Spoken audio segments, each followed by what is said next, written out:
Hello नमस्कार दोस्तों, मैं ऋषभ आपके चैनल एजुकेशन फॉर ऑल में एक बार फिर से आपका स्वागत करता हूं। आज हम लोग जो एएलपी टेक्नीशियन के लिए टॉपिक वाइज क्वेश्चन आंसर कर रहे थे उसका मैं अगला पार्ट लेकर के आ गया हूं, जिसमें हम लोग हीट से संबंधित क्वेश्चन आंसर कर रहे हैं। इससे पहले वाले वीडियो में मैंने हीट से संबंधित जो है वो 25 क्वेश्चन करवाया था और कुछ इंपॉर्टेंट पॉइंट भी मैंने पढ़ाया था। अगर आपने उसको नहीं देखा है तो इस वीडियो को देखने के बाद आप जो है प्लेलिस्ट में जा करके देख सकते हैं। एएलपी टेक्नीशियन के नाम से प्लेलिस्ट बना हुआ है। और इससे पहले मैंने इसका प्रीवियस ईयर क्वेश्चन पेपर जो कि 2018 में पूछा गया था, तो वो साइंस का टोटली करवा दिया हूँ। आप उसको भी जा करके देख सकते हैं।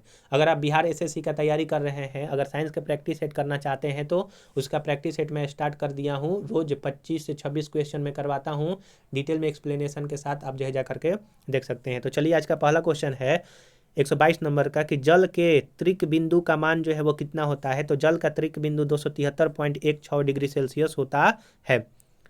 और आपका -273.16 डिग्री सेल्सियस जो है वो एब्सोल्यूट जीरो टेम्परेचर का यहाँ पर मान है। बंद कमरे में पंखा चलाने पर कमरे का ताप जो है वो क्या होता है। अगर बंद कमरा है उसमें अगर पंखा चलाएंगे तो कमरे का ताप जो है वो आपका बढ़ जाता है। और एक क्वेश्चन पूछा जाता है कि गर्मियों के दिनों में जब हम लोग बाहर से आकर के घर में और पंखा चलाते हैं तो उस समय हम लोगों को ठंडा क्यों महसूस होती है। क्योंकि हमारे शरीर से जो स्वेट यानी कि पसीना निकलता है उसका बहुत तेज़ी से जो है वो इवोपोरेशन होता है, इसीलिए हम लोगों को ठंडक महसूस होता है। ये क्वेश्चन पूछा गया है, आप इसको याद रखिएगा। अगला क्वेश्चन है कि एक बंद कमरे में रखे फ्रिज का दरवाजा खुला रखने पर कमरे का ताप जो है वो क्या होगा, तो बढ़ जाता है। अगला है कि एक दूध वाली तथा दूसरी बिना दूध वाली चाय के 2 कप 90 डिग्री सेल्सियस तक गर्म किए हुए हैं। इनमें से कौन सबसे पहले जो है वो ठंडा होगा। तो बिना दूध वाला जो चाय है वो सबसे पहले जो है वो ठंडा होगा। अगला है कि हलवाई कढ़ाई के पेंदे को साफ नहीं करता है क्योंकि काली व खुरदरी सतह द्वारा अधिक मात्रा में ऊष्मा जो है वो अवशोषित किया जाता है। इसीलिए जो है वो हलवाई जो है वो कढ़ाई के पेंदे को जो है वो साफ नहीं करता है। क्योंकि जब खाना बनाना होता है तो अगर काली और खुरदरी सतह होगी तो जल्दी से जो है वो ऊष्मा को जो है वो अवशोषित कर सकता है। इसीलिए 127 नंबर क्वेश्चन है कि ऊष्मागतिकी का प्रथम नियम किसके संरक्षण से संबंधित है। तो ऊष्मागतिकी का प्रथम नियम जो है वो ऊर्जा संरक्षण से संबंधित है। सूर्य या अंगीठी से हमारे पास ऊष्मा पहुंचती है तो विकिरण द्वारा जो है वो सूर्य और अंगीठी से हमारे द्वारा ऊष्मा पहुंचती है। कल मैंने जो है वो विकिरण समोहन और चालन विधि क्या होता है ये भी बतलाया है, तो आप जो है जाकर के उसको देख सकते हैं। 129 नंबर क्वेश्चन है कि मोमबत्ती की लौ से बगलों की अपेक्षा समान दूरी की ऊंचाई पर अधिक ऊष्मा होती है, किसके कारण, तो संवहन के द्वारा होती है। अगला क्वेश्चन है कि आकाशीय पिंडों का ताप निम्नलिखित में से किसके नियम से नापा जाता है। तो वीन के विस्थापन नियम से आकाशीय पिंडों का यानी कि जो आसमान में उड़ने वाले पिंड होते हैं अगर उसका टेम्परेचर नापता है तो हम लोग वीन के विस्थापन नियम से जो है वो माप सकते हैं। अगला क्वेश्चन है कि किसी वस्तु के शीतल की दर निर्भर करती है वस्तु तथा उसके चारों तरफ के वातावरण के अंतर पर, उसकी सतह के क्षेत्रफल पर और उसकी सतह के प्राकृतिक पर, यानी कि तीनों पर जो है वो वस्तु के शीतलन की दर जो है वो आपका निर्भर करती है। आशा करूंगा कि आपको हर चीज़ जो है समझ में आ रहा होगा। अगर आपको ये वीडियो पसंद आ रहा होगा तो वीडियो को शेयर कीजिएगा, लाइक कीजिएगा, और अभी तक चैनल को सब्सक्राइब नहीं किए हैं तो चैनल को सब्सक्राइब भी कर दिया कीजिएगा। अगला क्वेश्चन है कि कृष्णिका पिंड वे पिंड होते हैं जो आपतित सभी तरंगदैर्घ्यों के विकिरण को अवशोषित कर लेते हैं। एक पदार्थ के किसी द्रव्यमान का ताप 1 डिग्री सेल्सियस बढ़ाने के लिए आवश्यक ऊष्मा उस पदार्थ की जो है वो ऊष्माधारिता जो है वो आपकी कहलाती है। निम्नलिखित में से किस इंजन की दक्षता अधिक होती है। तो कार्नो इंजन की दक्षता जो है वो अधिक होती है। पेट्रोल इंजन की दक्षता लगभग कितनी होती है। तो पेट्रोल इंजन की दक्षता आपका 40% जो है वो आपका होता है।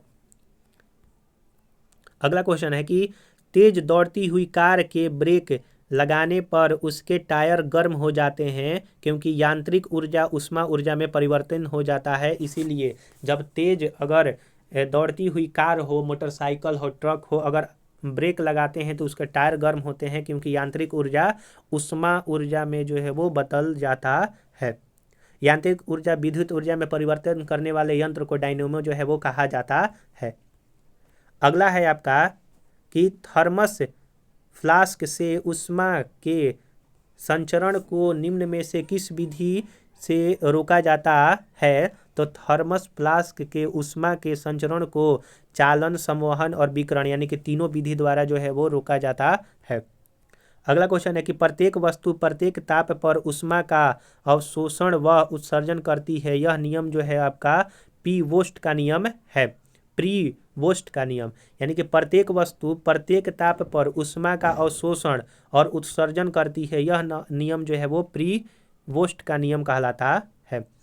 अगला है कि किसी बोतल में फंसी डॉट को बाहर निकाला जा सकता है ऊष्मा चालकता के उपयोग द्वारा।